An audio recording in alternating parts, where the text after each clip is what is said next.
Current affairs is very important in the whole of the exam, pre and mains, right? Now, for majority of the students, it's a problem where from to start preparation of current affairs, how to read newspaper, what is really important in the newspaper for a candidate, and how much time to give for that. These are certain confusions. So, what is your answer for that?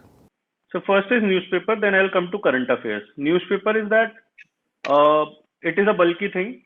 So first of all, when you are aware about syllabus and previous year questions, that itself will give you a hint that what I should study. For example, if there is a money laundering case somewhere, and newspaper will tend to write a lot about that case.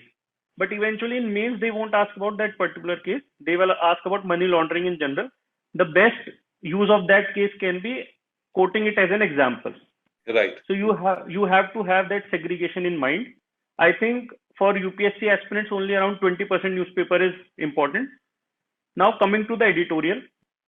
Editorial is important to build your broader knowledge. So I think to build your knowledge, that way it is important. Now, and you shouldn't give more than 1.5 or 2 hours to newspaper.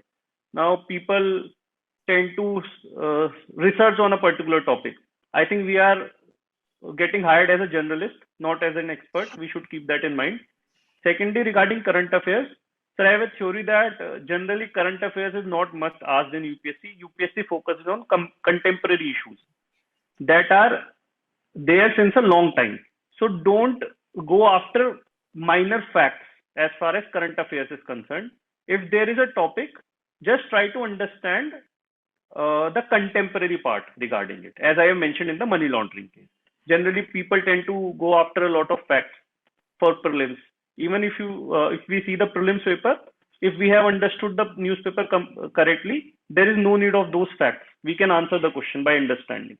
That is very true.